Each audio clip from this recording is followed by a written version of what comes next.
I guess just to frame what we want to touch base on today is really wine tourism and, look back as to what happened last year. And now that things are reopening and you can discard your mask if you'd like, just what we should be looking forward ahead. I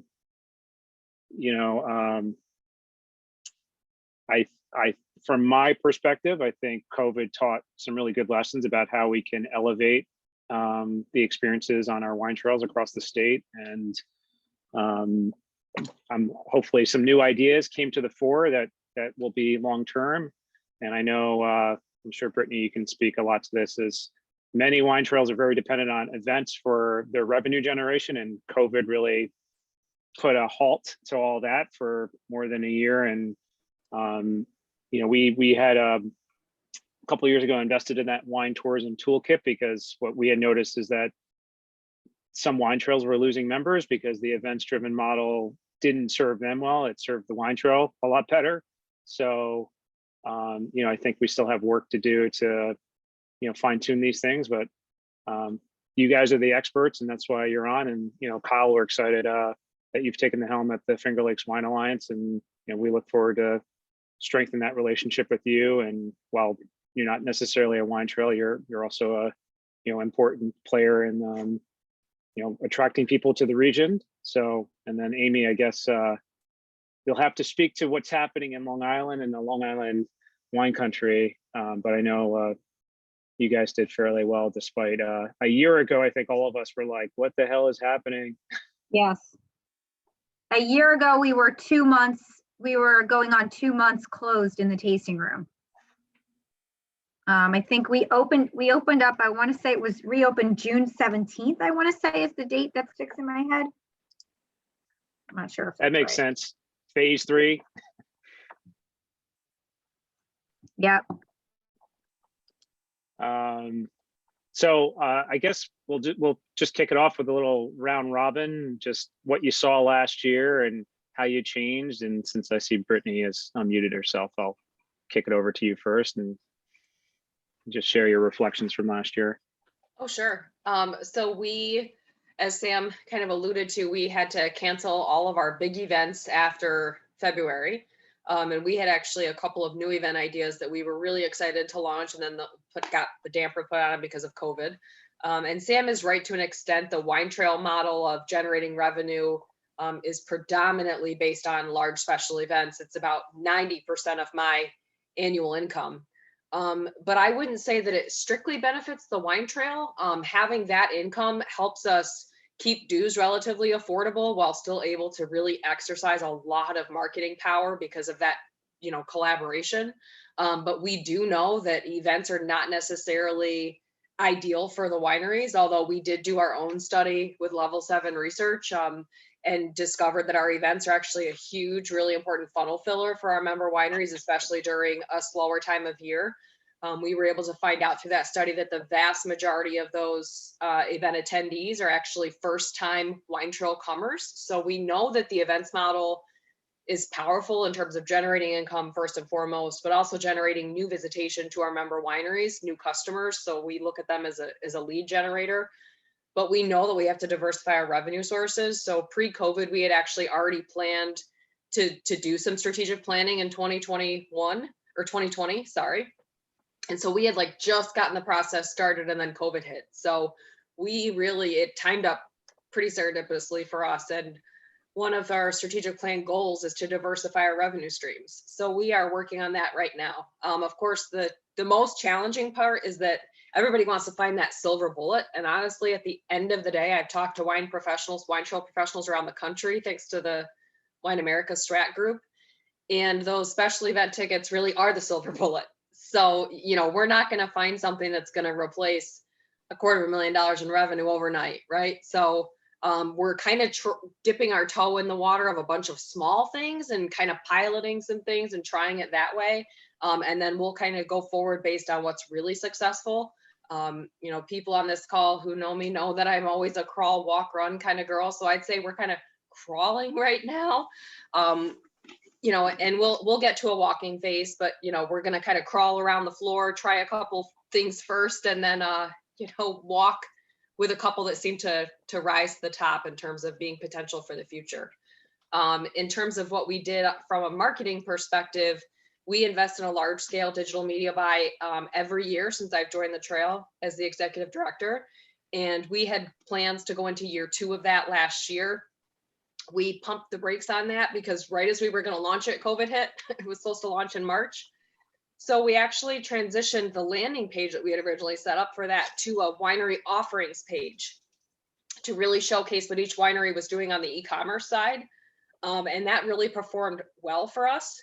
And then once wineries reopened, we transitioned that page again to become a current winery offerings page dedicated towards hours of operation, a brief rundown of like group restrictions and reservations required or not, if a winery accepts walk-ins.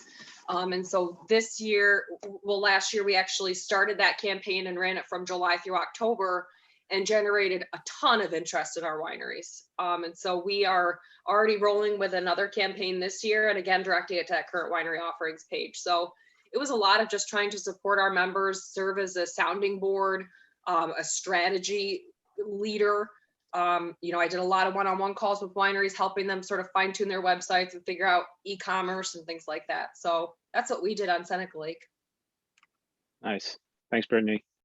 I want to say, you know, I think the fact that we're such a desired destination for wine tourism, like when we look at the Silicon Valley Bank report and at New York, like 60% of sales happen out of the tasting room. I think that's an advantage, and it's sort of like we said, it's like fine tuning that events model using data in a better way, and right, you know, so being more strategic, as I would say.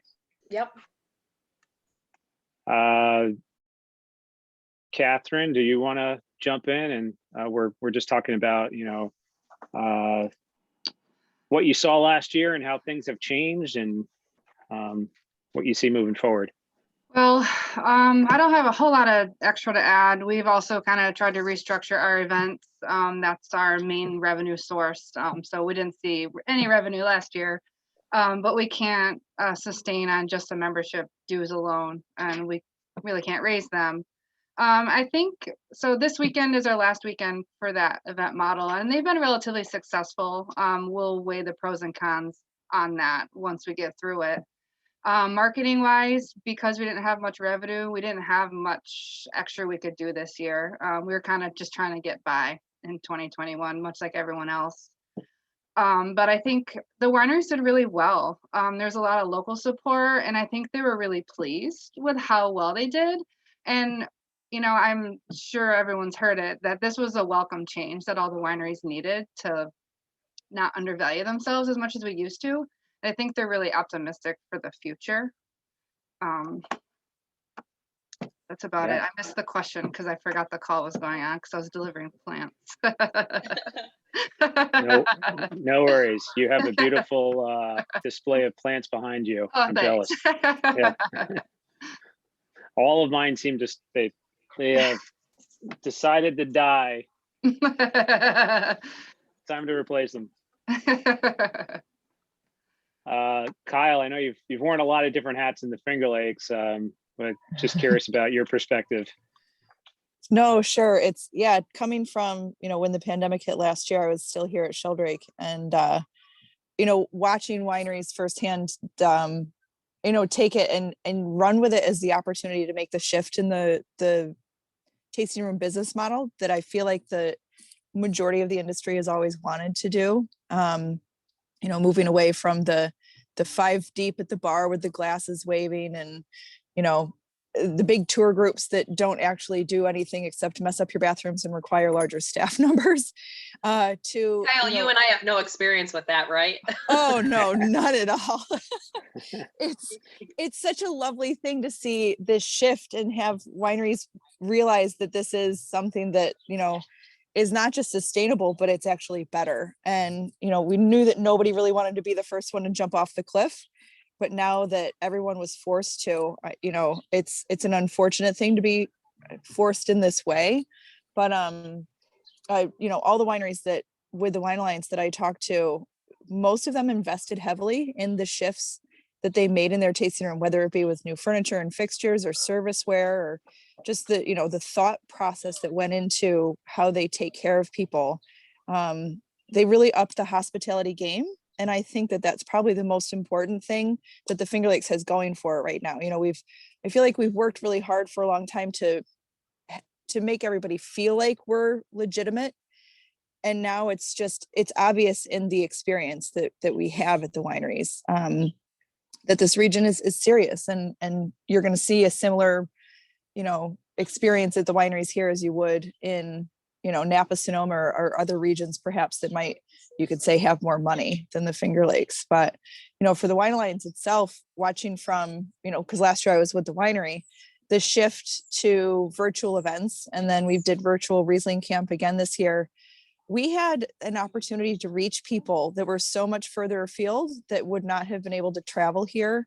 And we're looking at making all of our events going forward a hybrid model, so that not only can we reach more people, perhaps if they can't visit, but also a more financially approachable opportunity for wineries that might want to participate in only one little bit because that's all they can afford, but other wineries that want to have the physical interaction and people in their space. You know, different tier levels for those experiences, which gives us as an organization an opportunity to also increase our revenue stream. So it's a really unfortunate way to have all these things happen. But I think in the long run, you know, not only in the Finger Lakes did we have a spectacular vintage in 2020, you know, I think that in the long run, we're going to look back at a lot of this stuff that came out of the pandemic as unfortunate, but positive, you know? Yeah. Yep. Thanks. Margot, or you want to share about what's happening in Niagara and what you guys saw last year and how you responded? Sure, thanks for asking the question. So I'm still doing the marketing for the Niagara Wine Trail. We unfortunately had to let our executive director go because in our case, we just didn't have the events, we didn't have the income to support it. However, in the last few months, we've tried a few events and it's actually been going quite well for us. We've completely retooled how we do our events. We did have a few wineries leave our trail because they disagreed with the administration of the trail, which I don't understand since we're all volunteers.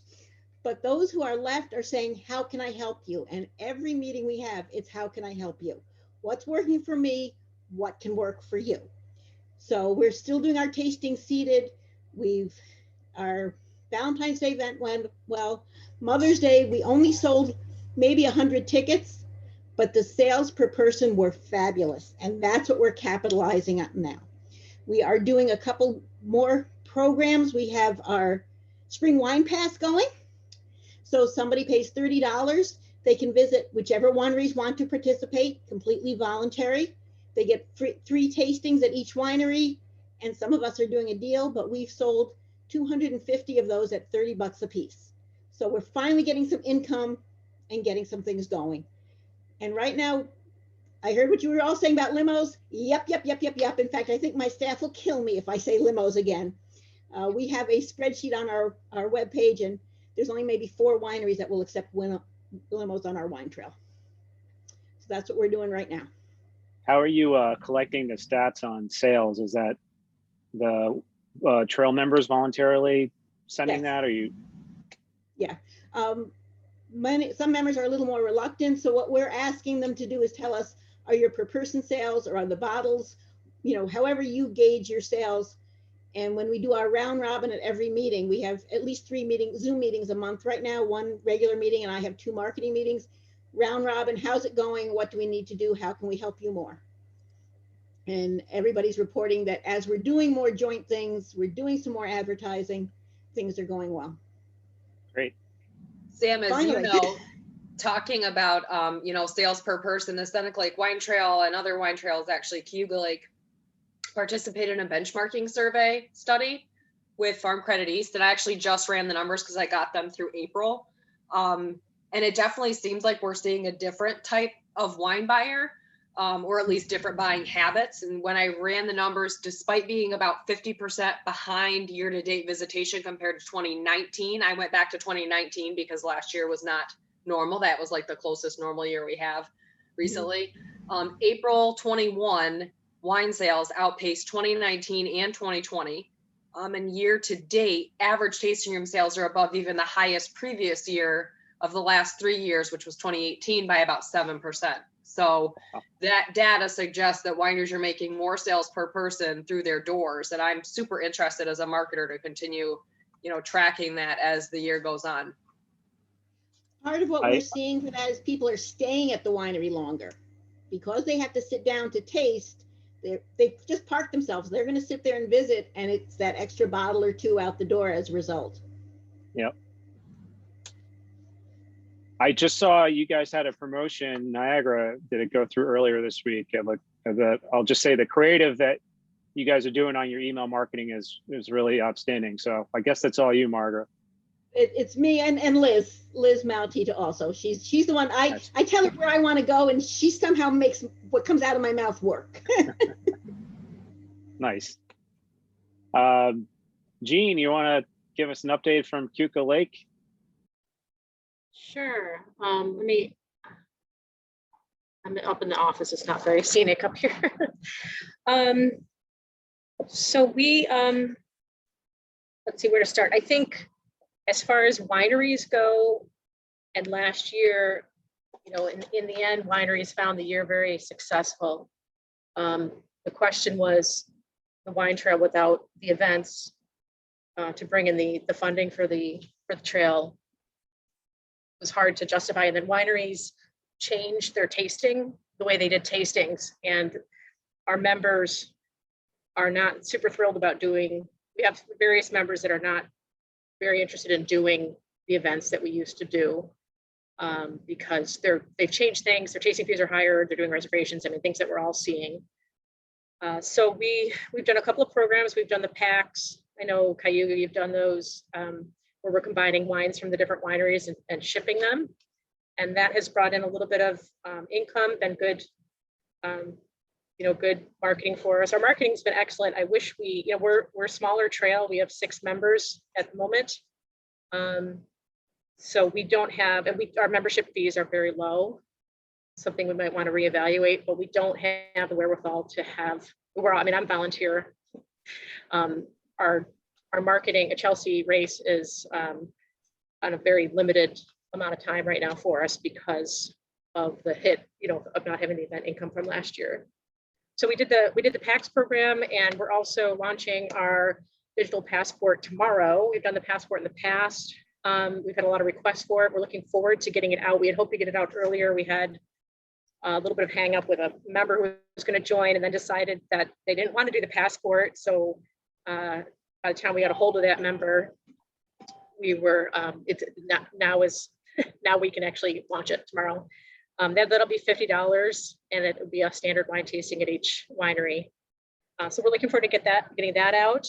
And we've had some preliminary discussions about what kind of events we could do. We've taken some different approaches, so we're still kind of very much working through that. So yeah, that's what I can kind of give you from our end of things. Well, it sounds encouraging. You're taking actions, and it's exciting to hear that passport's being launched. Yeah, we're certainly trying very hard. We're putting a lot of energy and effort into it. I mean, all the wineries who are members have volunteered a lot of thought and a lot of energy into keeping things going. I mean, our goal is to keep the marketing strong. The marketing really does bring a lot. Again, I mean, Chelsea's great because the social media, the website, all of that, all of our stats are up on all of that stuff because she's so consistent and good at doing that, the emails. So just to keep, we just love to at least keep that going. And we also do feel like we bring a lot to Cuca Lake, even though, so we have, a certain amount of wineries on Cuca Lake, but we have 6 people who are in the wine trail. We bring a lot of business to those. We feel like we bring a lot of business to the area in general, the wineries, the breweries. And so, but wineries have various, leadership and what they decide to do in terms of whether they decide to be a member or not. But so that's kind of what we work with in terms of what we can do. Hey Jane, who does your pack and ship for the bundles that you guys do from different wineries? How do you work that? It goes through Heron Hill, and they're able to ship other people's wines? Yeah, our understanding is that was a COVID regulation that was eased, and so we're planning to continue that as long as we can, and we can ship to where we volunteer our time to pack the packs. You know, we each take turns doing that. We drive it out there. The wineries sell the wine wholesale to Heron Hill, who and we buy the wine trail buys the shippers. Consumer pays the shipping, and they ship it out to the states that they're licensed to ship it to, and then they are very generous in that they are letting the wine trail take, you know, beyond the cost of the packing materials. The rest of the month, the profit goes to the wine trail. So Okay. retail. Well, that's Yeah, great. it's kind of a tricky nuance, Kyle. I talked with Stefan about it because I was going to try to do something similar on the Seneca Lake Wine Trail. We decided not to, just because of all the other stuff that we were doing. But as soon as that guidance runs out, that won't be allowed anymore anyway. But Stefan basically told me that the way that Jean just described it is exactly how it needs to be done, and then the winery has to effectively make a donation back to the wine trail of the profits, because you have to be super, at least that was his recommendation to us. Okay. We're doing it also as well, based out of NAP. NAP is donating the proceeds to us, and we use their license for shipping and all that. Okay. All right, Well, that's yeah, interesting. Once the executive order is up, we can no longer do that. But while a producer can ship another producer's wine, the gray area allows us to do that. By us, I mean NAP, but I just administer it, basically. Okay. Oh, that's great. Catherine, did you say this is your last time doing the event, the Flights and Florals? This is our last. It's our last weekend for the ones that we have scheduled. Are you going to do more events this year like that? Probably. We haven't talked about what we're going to do for a holiday event. The wineries really enjoyed it. It was very organized and structured. They told me how many tables of 4 they could take per hour, so they knew what their limit was. So our bacon event in April, one of the days did sell out, so they knew exactly who they had and when. They didn't have surprises. They didn't have clogs, congestions, dead spaces. And the guests really seemed to enjoy it as well. In their little foursome, they could kind of hang out together and they get more of that experience. It's going to be an interesting conversation. Beforehand, many of the wineries really missed our large events, but they did get better wine buyers with this new structured event. So the future of our events is definitely up in the air to see how it goes. I can't wait to see how it turns out. I think we feel like we don't have the hours to plan something like that, since we don't have a full-time staff member. That's where we're being held back on that. It was a lot. I'm the only one here in the office, so it was hours and hours and hours and hours to create all the schedules. And I related it to a giant Sudoku puzzle. So I had 13 wineries that would participate, and they could each see a different number of people per hour. So I had to make schedules and fill in the blanks and start all over, and sometimes cry a little bit putting them together. But I knew it would work out in the end, and it did. And luckily the wineries realized how much work it was, but it kept them compliant every hour, on the hour. And we didn't have any issues with people not following the schedule. But yeah, it's a ton of work. One night I was up until midnight just cranking out schedules, trying to get it figured out. It was rough, but well worth it once I was done with it. Catherine, in the restaurant business, we call that angry Tetris. Yeah, that sounds about right. That's so perfect. There was a couple of moments I almost broke down because I'd hit a wall and I'd have to start all over.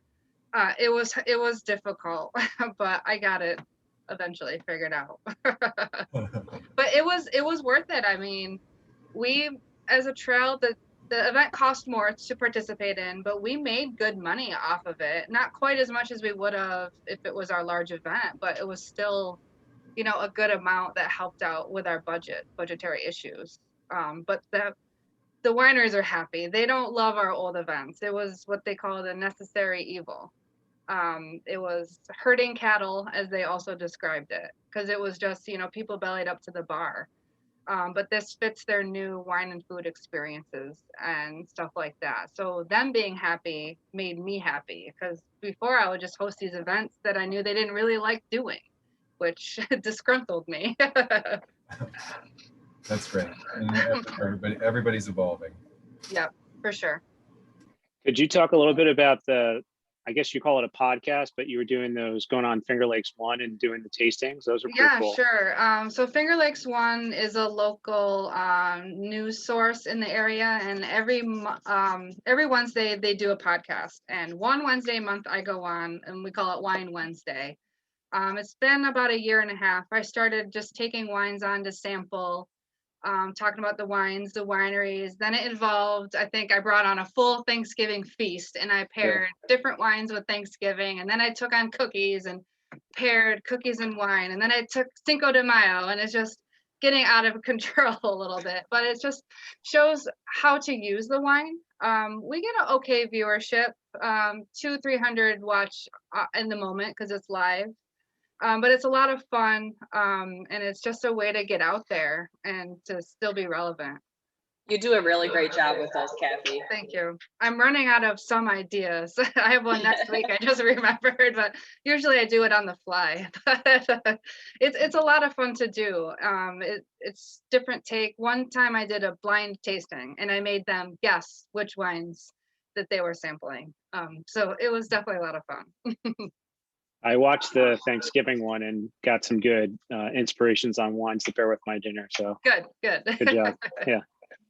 I want to do one that shows poor wine pairings, because we tell you, you know, that this goes with this, but maybe you should drink one that doesn't pair well with what you're eating, just to like really see how truly good a food and wine pairing can be. I'm taking the WSET level 3, and I just watched the video last night with Karen Douglas, who was their director of education, and she does a really interesting seminar on how we perceive taste and things like that. So I'll send you the link. Hopefully it opens for you, but it's pretty funny. She messes with people's taste buds. I think Kyle recognizes it as your level 3, right? Yeah. Yeah, there's nothing that compares with actually experiencing a really awful food and wine pairing, particularly when it's ones that you know you like independently, and then you put them together and it's the worst thing ever that you've had in your mouth. It's eye-opening. Amy, you want to update us on Long Island, what you guys saw last year, how things have changed? Sure. I hate to keep saying this because I don't want to jinx it. But I think what I know about Lieb and Bridge Lane and a lot of the wineries out here, we just had our first in-person meeting as a region since before COVID a couple weeks ago. We all did actually fare really well through this. And I think there was a couple exceptions to that. Those that rely heavily on private event income were hurt more than others. So like the wineries out here that host a ton of weddings every year that were canceled, those wineries were hurt. But for the most part, it was looking bleak in, this time of year last year when our tasting rooms were shut down. But then I just found the date. It was June 14th that we were allowed to reopen. And then what happened after that is just a crazy amount of increase in tourism and traffic out here. So most wineries, despite being closed for 3 months in their tasting rooms, more than made up for that loss because of the growth we saw in traffic and revenue in the tasting rooms in the second half of the year. So it really kind of depended upon your sales channel mix, but for us at Lieb, the pandemic actually wound up being a very positive thing because we were hurt in the tasting room, but then made up for it. We were very hurt in wholesale because of the restaurant closures. But then what happened for us and a lot of the other wineries out here is just like a complete boom in e-commerce. So the minute our tasting room was shut down, what we decided to do was offer our friends and family discount, which is 20% to anyone who purchased wine from us online from the moment we closed until the moment we reopened. So for 3 months, we had that running, and we were like and promoted that and really focused on our e-commerce. Luckily, we had just invested in a new website and a new back-end system. So we were, without knowing what was coming, we were sort of poised to handle the amount of volume that was coming in on e-commerce. But we did almost at Lieb and Bridge Lane almost $800,000 in e-commerce last year, and that was significant for us compared to years prior when it just felt like it was a grind to get people to want to order wine from us online. And then what we're seeing now is, even though the tasting rooms reopened, and a lot of the people that were ordering wine from us online during the closure are now able to come here and buy wine from us. They still are in person. They still are ordering online. So going into this year, we were really kind of unsure of what to expect, but it's seeming like, the first 4 months of this year have been really positive for us. Tasting room sales for us, and I think this is pretty indicative of what's happening on the rest of Long Island. If you compare tasting room sales for year to date this year versus 2019, we're up 50%. So that's just how many people are coming out here still, because they can't, mostly because people are looking to get out. They want to be outdoors. They can't really travel to other areas. But the thing that we have to keep in mind is when people do, this is also a lot of kind of up island and city traffic. So when it does become more normal for people to start traveling, flying and going back to Europe and going to other places, are we going to see this increase in tourism start to dip back down a little bit? I think so. But year to date, traffic to the tasting room, foot traffic to the tasting room, and also I think somebody mentioned before, our dollars per ticket are up pretty dramatically because we had done a seated table service model. We had already implemented that at Lieb, but I think what's happening is people are just like, when they get out, they're so excited to be out. They're in like spend mode. They're feeling like super spendy and they're just spending more. So right now, I think for the wineries, especially now that private events and weddings and stuff are starting to come back online, I think Long Island wineries are in really good shape for this year. I would say the one negative on a regional basis for us is that, Sam, you sort of helped us, the Long Island Wine Country or the Long Island Wine Council sort of get our acts together. You intervened a couple of years ago and sort of righted the ship. And I felt like we had really good momentum in 2019. We had a completely new board. We had committees. There was a lot of programming scheduled. And then unfortunately, when COVID hit last year, the Wine Council just sort of put the brakes on all of that, and it really hasn't returned. So I don't serve on the board anymore, but I am a committee member, and I'm a little bit disappointed with us having kind of lost our momentum. But that being said, we did launch a new website, which is much better for Long Island Wine Country. We still are active on social media, but that's all we're doing right now. So there's just no events, no trade programming, no email marketing. There's just very little going on the Long Island Wine Country side. So I really hope that we have, I think there's a meeting scheduled for sometime in June. And I'm hoping that that's going to be sort of the meeting that gets everybody re-engaged and back onto like into establishing goals and a plan. And I hope that that's sort of like when we resurrect what was going on with Long Island Wine Country in 2019. I'm sure not to volunteer you, Brittany. Oh, I see you unmuted, but it's exactly everything she's been doing for the past year or so. Yeah. I think, Amy, you're 100% right as a marketer. I think what worries me about wine trails, wine associations, and just wineries in general is that we're all sort of like riding this high. And we have to remember that today's customer is not always necessarily tomorrow's customer. We have to keep filling that funnel. And that's why, frankly, we made out like bandits last year on our marketing campaign, our digital media buy, because no one else was putting money into advertising. Yeah. To me, we had cost per click rates. I mean, I've been doing marketing for my entire career. I'm 36 years old, that I've never seen that low before, because we simply weren't bidding against anybody else. So I was loving it. Yeah.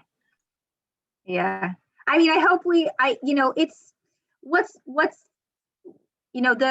what we have going on right now, and sort of the strength of our website and social is certainly it's sufficient. It's just not exciting, and it's not anything that's going to sort of push us forward or be something that can help support the wineries when we do start, if and when we do start seeing a dip in the tourism and the business that we're all getting right now. So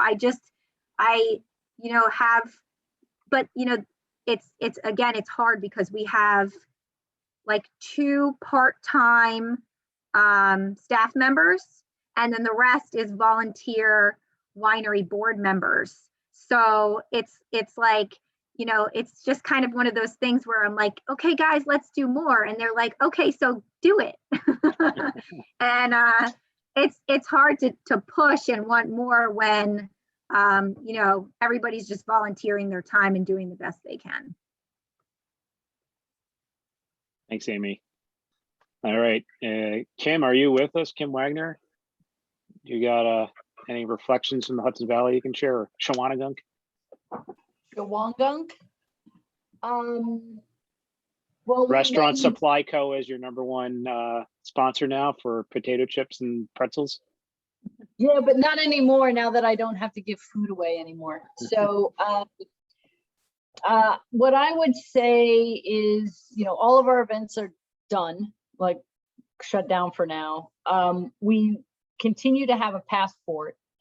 And that's interesting because what we did, because we sold a bunch of passports for 2020 and then everything got closed down. So we extended the 2020 passport to August of 2021. And then we sold 2021 passports on top of it. So that's really the only event that we have running right now.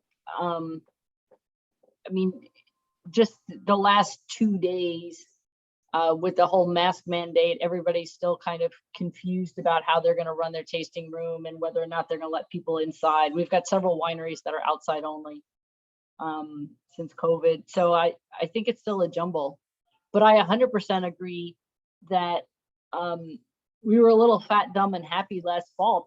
More people would show up and we would do nothing, like no advertising, and people would show up. And I don't think that that's going to continue. I will tell you that last weekend we had our first and hopefully last drunk bridal party of 15 show up that we had to refuse service to. And so I think, it's back. It's going to be up to each of us to figure out how to retain whatever brand perception we want to retain, because I think the drunk parties in limos are are going to overrun us if we let them. Kim, what we did on our wine trail is we got joint signs. We all have matching signs that say no buses and limos. And whichever wineries are not taking buses and limos, you see the same sign at each place, and it's helping us a lot. Yeah, we can do that. But the problem is this particular group of 15 was caravanning in multiple Ubers. So when we refused them service, we then had to deal with them for half an hour before another set of Uber would come and pick them up, because the ones that dropped them off knew that they were drunk. So they didn't want to put them back in the cars. So, but you know, in true wine trail fashion, I sent out a message to everybody on the wine trail saying, we are now instituting a no group larger than 8 without a prearranged reservation. And I said, so tell me who wants to take walk-ins of groups of more than 8, and I'll send them to you. And I had 3 wineries say, sure, send us however many people are there. We'll take anybody. Okay. Unfortunately, the different business models of the Shawangunk Wine Trail are diverse enough that, I mean, the good thing is that when somebody wants someplace quiet, they can come to us. And when somebody wants something raucous, there's another winery to send them to. But it's kind of hard when people start doing the trail expecting a similar experience everywhere, because it's not. Grant, you think you have sort of a broader perspective on the Northeast and Mid-Atlantic. What are you hearing from your members, if you're still there? Yeah, I'm here. Sorry, I was getting interrupted with another item because I'm off this week. We got founded in 1973 to promote vinifera in the southern half of the East Coast. And so that was our focus for about 20 years. After that, we broadened out to the entire East Coast. So we represent, in the sense of promotion, all the 2,000 wineries on the East Coast. The states that are really well organized on the East Coast are really only New York and Virginia. You guys are by far the most organized, and thus I think got through the pandemic in a much better position. Virginia has done pretty well too, because the Virginia Wine Marketing Board has some of the same types of programs you have. They've expanded one facet of it during the pandemic that I think has been very effective, and that is they put on a Governor's Cup competition, and pretty much all the wineries that are trying to produce top quality wines enter that, and they it does sort of identify some of the top wines in the state. They now have a trail that is a statewide trail that you can access by app and by computer, and it indicates how well the wines have done throughout the competitions. And that has been very popular now that people are going back out to the wineries. We found that the response of wineries up and down the East Coast has been extremely differential. Those that are within about an hour and a half to 2 hours of cities generally have bounced back fairly well. And obviously the ones that have more of a online platform and experience and the ability to ship direct to consumer have done better. A lot of the smaller wineries that are not in those circumstances have suffered and continued to. We've had a number that have gone out of business that we're aware of, particularly in the smaller states and the ones that are less well organized.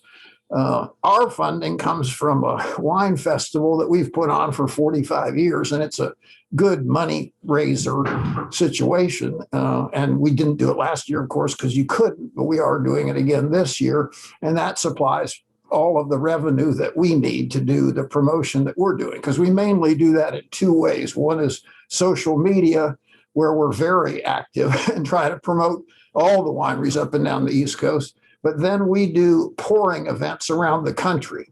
We take East Coast wines, because our competition, our wine competition that happens every August, is the largest competition focused exclusively on East Coast wines. And we take the top wines from that competition and we take them, for example, to California, do about 10 or 11 events out there when the unified symposium takes place. That's when the industry gets together on the West Coast. It is about 15 to 20,000 people. We pour our wines out there every year, speak at UC Davis, hold wine dinners for the industry on the West Coast to taste East Coast wines. We've made a number of contacts between wineries on the East Coast that were interested in West Coast distribution and sales through that method. And so that's kind of our methodology primarily, is to pour wines in a huge number of different events that we get out of our competition. So we weren't obviously able to do our competition last year, as is true of almost everyone. We are doing it again this year. So it did interrupt our activity in the sense we couldn't do the competition and we couldn't do our West Coast and other trips. But we're back to doing all of that going forward. And we've found that particularly some of the smaller wineries in the states that are less well organized than, say, New York or Virginia are particularly anxious to use those avenues. But I think the main lessons that you've explained from the trails in New York are fairly similar to what the better organized wineries nearer the urban areas have found, which is increased sales direct to consumer, very robust visits after things have begun to loosen up at this point. And they're taking full advantage of that. And there's obviously a transition away from the tasting bar and to scheduled reservations and the like.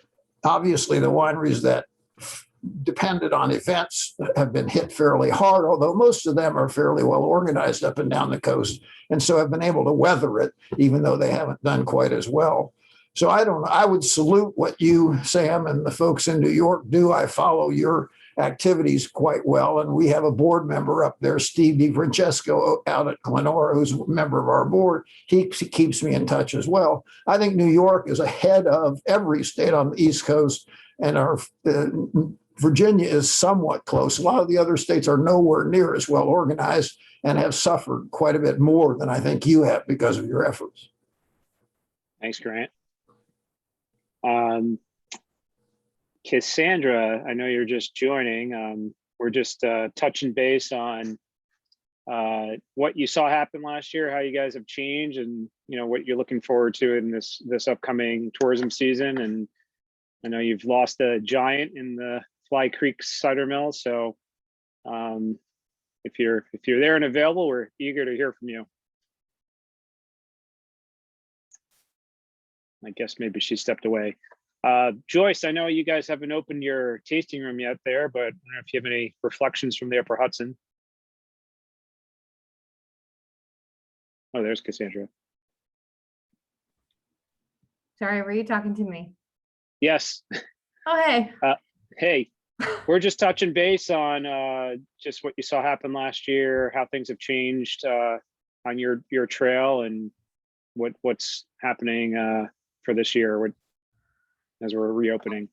Yeah, I haven't had much of a pulse. We lost one of our biggest partners with the Fly Creek cider mill, so we're still trying to recover from that and trying to figure out what our future looks like without them, but hopefully someone buys the property and comes back. As far as logistics in the tasting room go, I haven't yet heard anything from anybody. Obviously I don't have a decent relationship with many of the people. There's so much turnover, but Montezuma Winery is expanding. They're opening up a tasting room here in Cooperstown, and they should be online mid-June. So I was tuning in here to see if I could get those answers myself. Sorry, I don't have anything to contribute to that. Well, we've recorded the meeting, so you can go back and check that out. And we'll probably do something in the press deck to summarize the meeting too. So you'll have that as a resource. And I know everyone in this call is always willing to help out too. So, so I know we got like 9 minutes left, but if you guys are willing to hang a little bit longer, I have some good news to share. And I'll give you guys a little quick background. As you're probably aware, we were kind of at the knife's edge ourselves with our funding. On Labor Day, I got an email from, well, maybe a day before Labor Day, but around there, the Department of Ag is like, we're sorry, your contract's not going to go through. You're not going to have any money this year. And then 2 weeks later, they're like, okay, good news. We can give you 80% of what you were supposed to get. And so, fortunately, we were able to keep the team together, but we did have to implement some austerity measures, which included suspending the wine trail program and the wine competitions program. And, it was also a question as to whether the state was going to fund us for this fiscal year. And I think fortunately, we got the federal stimulus was passed. We got our funding for this year. And then we just got news about 2 weeks ago that the 20% that was cut is going to be restored and it's going to be put into the budget for this year. So that means we can restore funding for wine trails and wine marketing partners. And a part of what we wanted to use this call for was to, brainstorm with you, how we can best support you moving forward. And I will caveat that with that, and Kim Hughes can, share all the great stories about compliance with the state. They've elevated sort of the performance metrics we need to report on. So we, the old model of where we would underwrite, printing guides and, doing things like that probably doesn't make the most sense because there's a little bit harder to keep metrics on.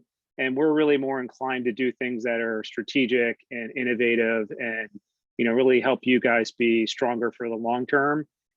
Because it's not the biggest pool of money, but we want to make it effective. And, as Amy shared, one key thing we did before COVID is we hired Farm Credit East to step in to do a strategic plan for the Long Island Wine Council. So, we like to do things like that, and we want it to be impactful.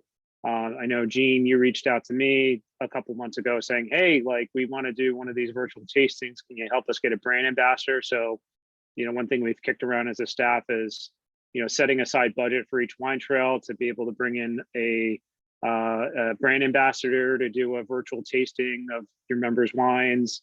Brittany, you were talking about the Farm Credit East wine trail study. I mean, again, going back to us reporting performance metrics, us being able to, get some of that data that's collected and share that back with the state to be like, look, your investment in the Wine and Grape Foundation is yielding this results for the industry. Because I think, Grant, I think the reason New York has been strong and has been a leader for the East Coast is that the state for 35 years has been funding the Wine and Grape Foundation, and we've been able to invest in the infrastructure of wine tourism. So not only that, but I know we at least get together once a year annually to talk as wine trails and the foundation. And we did do these calls maybe 3 times early last year when COVID was really at its peak. But we're here to kind of serve you and I think help support everyone. And so we're open to hearing what would be a good use of deploying that funding that's now come back to the foundation and really looking at an innovative way that we can support you all.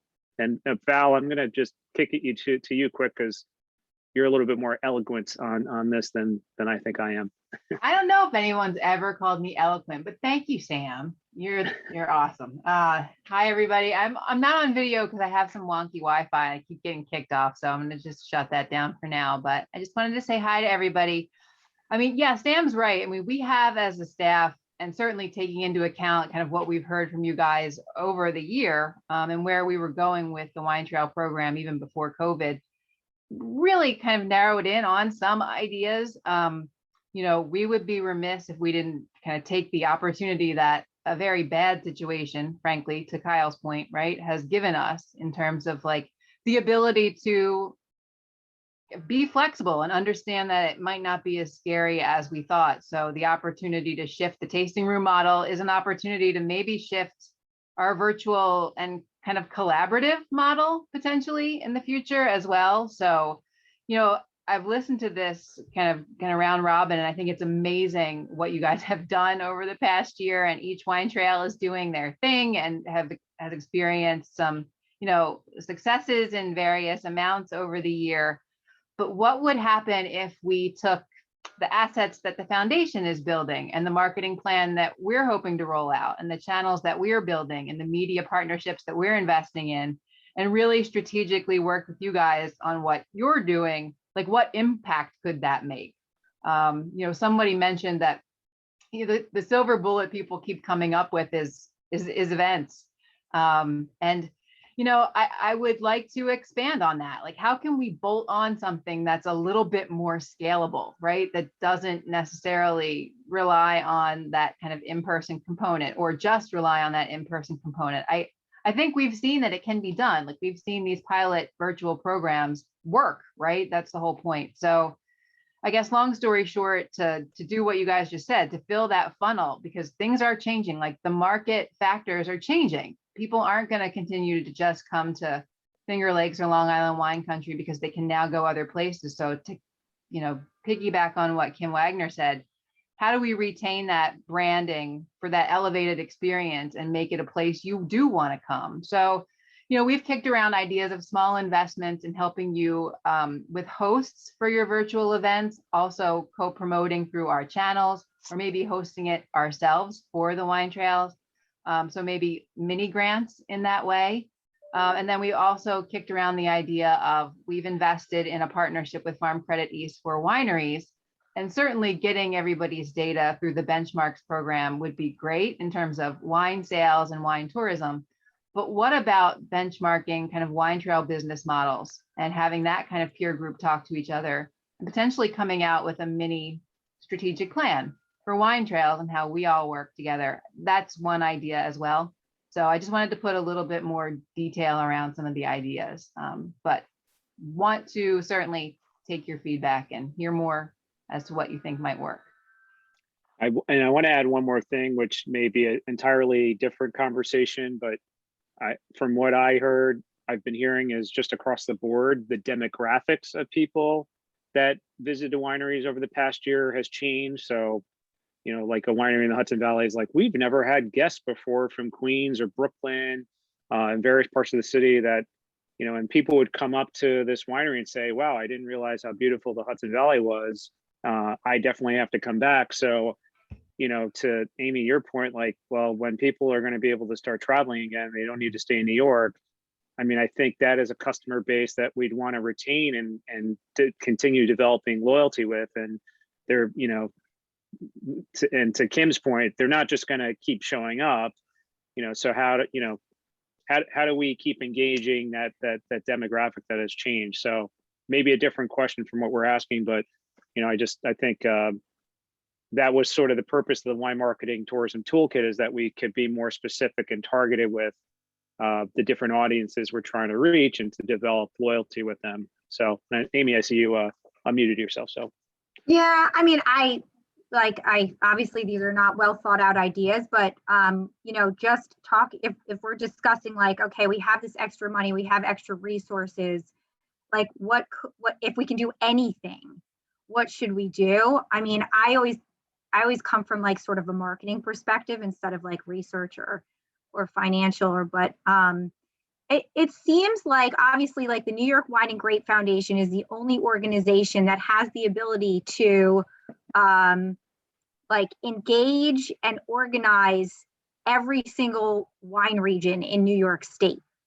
And so I feel like something that would be really cool is if there would be, and have tremendous maybe PR value, would be if there was a way we could, like every single wine region, and hopefully wineries within every single wine region, could all do one thing like together at the same time at some point. Like whether that be like symbolic of some of the values that are important to us, like this is a dumb idea, but if we all planted a tree, or like we all, if we all did something that spoke to sort of our identity, and maybe it should be something that sort of aligns with our positioning, which is boldly New York. If we all did something like super bold together at the same time, whether that be something that, you know, was meaningful to the trade or meaningful to consumers. I feel like that would be such a good way to communicate like us being more unified. And also maybe to just build awareness for I feel like there's probably very few customers that we share between the regions. Like there are those people that go to Hudson Valley, maybe Hudson Valley and Long Island because they're kind of close, but those guests that go to the Finger Lakes are probably not the people that are coming to Long Island. So I wonder if there's just like sort of a bigger way that we can all like sort of communicate the fact that we're unified, and also like have our staff and our customers like really like feel that and become aware of the other wine trails in New York. So, you know, I have no idea what that thing is, but it would be really cool if we just, if at a consumer level or at a trade level, the wineries in every region figure out a way to like more practically like work together on something. I don't know that we've ever really done that before, right? No, I don't think so. Not that I can remember. You know, Hughes is our resident wine trail expert. But it would be so cool for like wineries on and my staff on Long Island to feel like they're doing something that wineries and staff in the Finger Lakes are doing at the same time on the same day. I feel like that would be very inspiring. Well, Kyle just held a meeting last week about an idea that she's developed, Finger Lakes Wine Month. If you want to share more about that. Yeah, sure. It really is very much based in the same idea of, you know, in the Finger Lakes, we've got 4 different established wine trails. We've got us, the Finger Lakes Wine Alliance, we've got Finger Lakes Wine Country, we have the New York Wine and Grape Foundation. And the challenge that we've sort of recognized is that while we're all promoting the same thing in the region and wineries, we have different target markets. So the Wine Alliance targets trade media, the trails and Wine Country are tourism and consumer based. And a few years ago, they used to have Finger Lakes Wine Month, and it sort of changed into Riesling Month and things like that. And it just seemed that this would be a good year, you know, as we come out of the pandemic, to find a way for all of these organizations to do exactly what you're suggesting, is work together and show that, you know, yeah, we're all pointing kind of at different market targets basically, but come at it with a unified vision. So what we're doing is we're going to take August and sort of rebrand. It used to be May, but we're going to rebrand August as Finger Lakes Wine Month. We're starting off really simple and basic. I mean, like Brittany said earlier, and she said this the first time I chatted with her about a crawl, walk, run. There's absolutely no point for us to go whole hog this year. Nobody can afford it.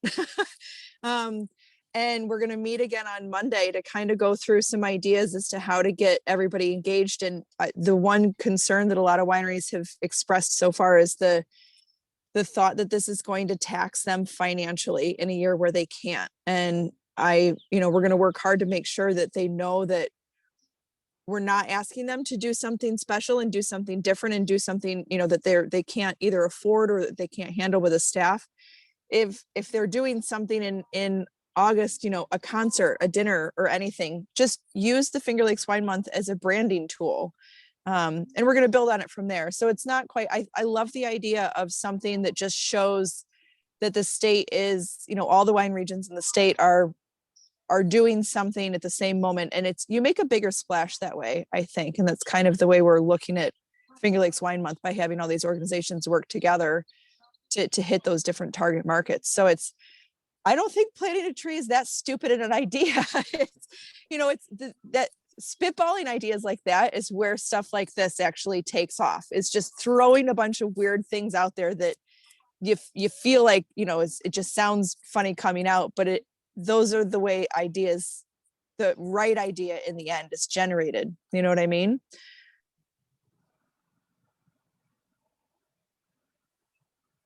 Margot, you got any reactions to what you're hearing? You know, I always do. So one thing that we're trying to do in our wine trail, this is going to be next year's our 20th anniversary. So what our wine trail is trying to put together is our own wine journal, where every winery has a chance to describe themselves. We'll have a history of the trail, and every winery can focus on some wine that they have that they really like. And that might be something that we could do statewide, because I'd love to pick up a book that I would read about what's going on in Long Island and what everybody's going to do and things like that. There's a couple other things that are brewing in my mind based on some other events we're doing too. But that's the one thing that jumps out at me, is having something that I can pick up and say, boy, I have to try so-and-so's wine because look, it's here in this book. But that's one thing we're looking to do, is our own wine journal. So when people visit our winery, we're going to sign that they were there. We're going to make it special for them, and then they can take notes on what they signed as well. You know, that's something actually, and I know Brittany had to jump off the call, but many years ago, I worked for the Scenic Lake Wine Trail and was actually creating exactly that, a journal that each winery had a different page, and they, you know, had the opportunity to feature something. I don't think it ever got made, but it might be something that she has some historical documentation on, you know, where we left that project off. And yeah, perhaps that's something to really kind of showcase New York. I mean, it would be a big book, but. Well, but it also could be virtual. All of our events now, all the tickets are virtual. People are just showing their phone. They're typing into their phone what they tried there. So we're doing everything that way now. We are going to try one new event in our place, which might be something too that could kick off. We usually do a July wine festival, which we can't hold. So we're doing an evening event from 3 to 8, and it's what summer means to you, and every winery is going to do something different. So we do fruit wines because that's what my husband grows. So I'm going to have Meet the Farmer. I'm going to make him get out of his farm jeans and look decent and show his fruit and talk about how he grows his fruit and sell his fruit while people are doing wine tasting and something else. Somebody else is going to do music, but whatever it is this one night we're all going to celebrate summer. That'll be the last Friday of July. I'm going to drop into the chat for the export program. We're looking at using a service called Bottle Books. And, you know, this sort of may be the digital update to this journal. Too many tabs open. So I'm just going to drop this. This is New Zealand. And I'll put in, they have Chianti Classico. There we go.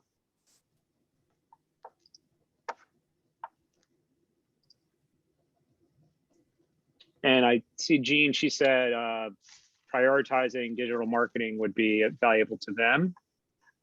I don't know, Kim, Wagner, or Val, you have anything else you guys want to add to this conversation?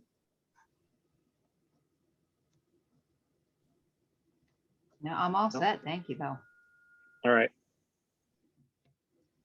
All right. Grant, you got anything you want to add? Well, you do a particularly strong job on your virtual wine tastings, and I would suggest you continue them because I think it gets to a lot of influencers, and I see a lot of social media that spins off from that. Also in Virginia, we have a thing in addition to what you have with Cornell in terms of extension work to improve the quality, which is the key long-term for the survival of all of these. We have in this area, we have the Virginia Winemakers Exchange, where the different winemakers around the state do experiments to improve the quality of, say, Merlot with a particular canopy management or whatever it might be.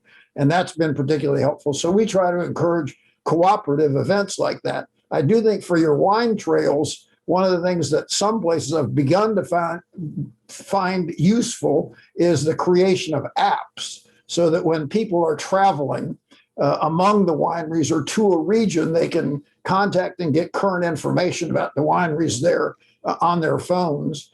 If for those trails that don't have something like that, that might be something over time that the foundation could look at.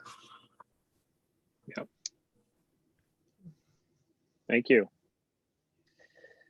Well, it is 10 after 5. Charlie's popped back on. You got any final words? I always do this to Charlie. I'm sorry. No, I've been here the whole time. I just had my camera on.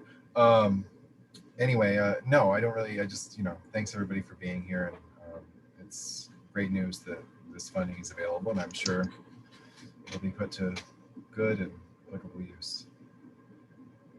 Great. Well, thanks, Charlie, and thanks everyone for joining today. If you have any follow-up inspirations, feel free to email me and Val, and we'll send them through our cycle of brainstorming at the foundation. And if this was good, let's try to make it a more regular thing. And we'll definitely be in touch on follow-up on how we'll deploy the funds for wine trails this year. So appreciate you being here tonight. Thanks. Thank you, Sam. Appreciate it. Learned a lot. Yeah. Good. Thank you, guys. Have a good night. Thank you, Kyle. See you, Kyle. Bye.